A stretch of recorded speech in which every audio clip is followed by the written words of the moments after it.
السلام عليكم ورحمة الله وبركاته. اللهم صل وسلم على سيدنا محمد.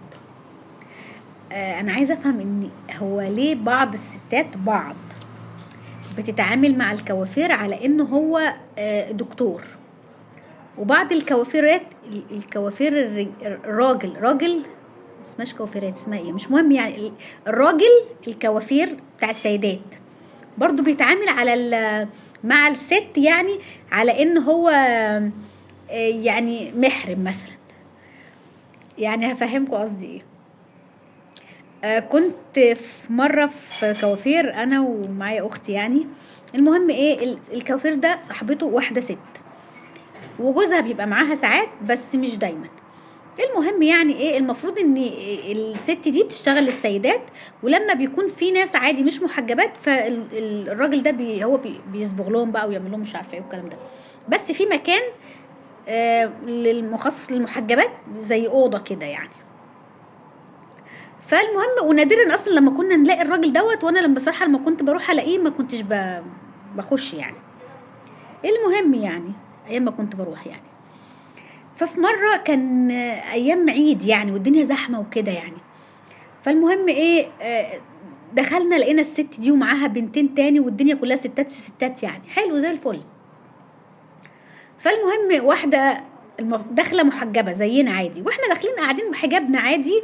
آه، قلت لما ندخل الاوضه بتاعت المحجبات دي نبقى نشيل الطرحه، لكن طول ما احنا قاعدين في المكان الرئيسي يعني زي ما احنا يعني احتمال حد يخش، راجل يخش ولا حاجه. المهم يعني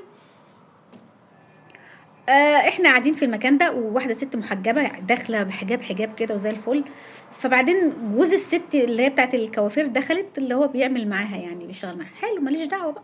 انا كني قاعده مثلا مستنيه في صاله انتظار يعني. فالمهم لقيت واحده ست بتكلم الكوافيره بتقول لها ايه، عايزه اصبغ شعري. فقالت لها طب ماشي فكي وريني طوله قد ايه. ففعلا الست فكت والراجل واقف. انا قلت هي مش واخده بالها، طب هي ازاي ده هي محجبه يعني. فانا يعني الموضوع كده خلاني مزبهله كده ومش فاهمه ايه اللي بيحصل.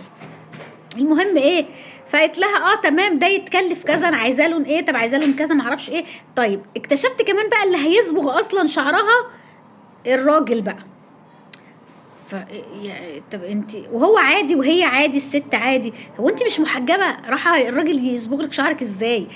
فبصراحه قلت لها ايه يعني، جت هي بقى قعدت جنبي كده. فقلت لها هو حضرتك مش محجبه؟ قالت لي محجبه الحمد لله ومش عارفه ايه. اصلا بعد ما ورت بقى الشعر واتناقشوا في السعر والكلام دوت، قعدت وحطت الطرحه على راسها. فانا انت بتحط الطرحه من مين بقى؟ ما خلاص ده الراجل مسك شعرها اساسا، ولسه هيمسك شعرها تاني لما يصبغ يعني. فبقول لها هو انت مش محجبه؟ قالت لي محجبه. قلت لها طب ما هو الراجل هو اللي هيصبغ لك شعرك يعني مش الست. قالت لي لا عادي ما هو ده الكوافير. فيعني عارفين اللي هو ايه اللي بيحصل ده؟ كوافير ايه وحالف القسم يا اختي يعني حالف اليمين. كوافير ايه ده اللي بالنسبه لك عادي؟ فقلت لها لا ما ينفعش، ده الكوافير ده راجل ما هو مش دكتور يعني. فقالت لي لا عادي. لا انا قبل ما اقول لها هو مش دكتور بقول لها ايه بس الكوافير ده راجل، يعني ما ينفعش هو اللي يصبغ لك شعرك او يشوفه اصلا ما انت بانك محجبه. فقالت لي لا عادي، ما طب ما احنا لما بنروح نكشف عند الدكتور بيشوف شعرنا وبيشوف وشنا وبيشوف كل حاجه. قلت لها بس هو مش دكتور. قالت لي ما ايه الفرق؟ انا عارفين كده لما الواحد يجي له شلل مؤقت. مبقتش عارفه ارد عليها بصراحه، مش عارفه ارد عليها عشان مش عارفه اجادلها يعني. ايه كميه الجهل اللي طالعه من بقها دي؟ فبصراحه اتضايقت جدا واتنرفزت. وبعدين لقيت يعني مش هي بس، لقيت في كام ست كده برضو داخلين بالحجاب بس هم هيصبغوا شعرهم، والراجل هو ده اللي هيصبغ لهم شعرهم. فقلت لاختي بسرعه يلا، انا المكان ده شكله كده يعني في حاجه مش طبيعيه يعني مستفز يعني. انا قلت كلمه تانية طبعا بس مش عارفه اقولها لكم يعني. قلت لها ايه المكان ده، يلا يلا يلا. فمشينا الصراحه. المهم ان انا يعني بحكي لواحده صاحبتي على الموقف ده، فلقيتها بتقول لي ده بيحصل كتير ان الست بتخش محجبه واللي بي هي بتخش جوه تقلع الحجاب وبتظبط نفسها جوه، وكل اللي بيعمل لها يعني معظم الكوافير راجل يعني هو اللي بيصبغ شعرها، هو اللي بيظبط وشها مش عارفه ايه. فقالت لي اه ده بيحصل. قلت لها طب ازاي يعني؟ وهي خارجه بقى بتظبط بقى الطرحه والبندانه وكده يعني. قالت لي اه. قلت لها طب يعني هم الناس حاسبينها ازاي؟ يعني انا عايزه افهم. هي اللي بتخش بقى كوافير واللي بيشتغل وهي محجبه، انا بتكلم عن المحجبين، اللي مش محجبه عادي، ما هي مش محجبه براحتها بقى تبين شعرها قدام الراجل يصبغ لها شعرها، والله هي حره. هو المفروض اصلا كمان ما ينفعش على فكره، بس فلنفرض يعني هي خلاص ماليش دعوه. انا بتكلم على انت واحده محجبه، قبلتي ازاي توري شعرك ويصبغ لك شعرك ويفضل ماسك فيه ويعمل؟ انت بتقولي ايه ولا بتعملي ايه اصلا؟ انا اصلا رافضه الموضوع ده. يعني ليه اللي مش محجبه؟ يعني انا كانت واحده صاحبتي مش محجبه، فكنت بقول لها بلاش روحي الكوافير رجالي. يعني الكوافير رجالي ايه؟ ما بقاش راجل يعني الكوافير، خليها ست. قالت لي ما انا مش محجبه. قلت لها لا، ما هو برضو هيمسك لك شعرك وهيمسك رقبتك ويعملها لك مش عارفه ايه ويمسك وشك يعني فاهمين اللمس ده يعني حتى لو مش محجبه. فبصراحه صاحبتي يعني اقتنعت، قالت لي اه وكمان انتوا فاهمين يعني بيقربوا عليكي كده فلو ست يعني يعني روحي لست يعني ما هي مليانه ستات يعني. حتى لو كان الرجاله بيقولوا يعني في مقوله كده بيقولوا ان الرجاله اشطر في المجالات دي قوي عن الستات، بس حتى لو الست مش اشطر يعني افضل لك. يعني انا من رايي افضل لك روحي لست حتى لو انت مش محجبه. اللي محجبه بقى، اللي محجبه ده انت يعني مش عارفه اقول لك ايه. انت مجنونه في دماغك لما تعتبري ان الكوافير الراجل ده دكتور. هو مش دكتور السنان بتاعك يا اختي اللي هتكشفي وشك مثلا لو منقبه، او مش دكتور الجلديه اللي هيكشف لك على شعرك. لا ده مش دكتور.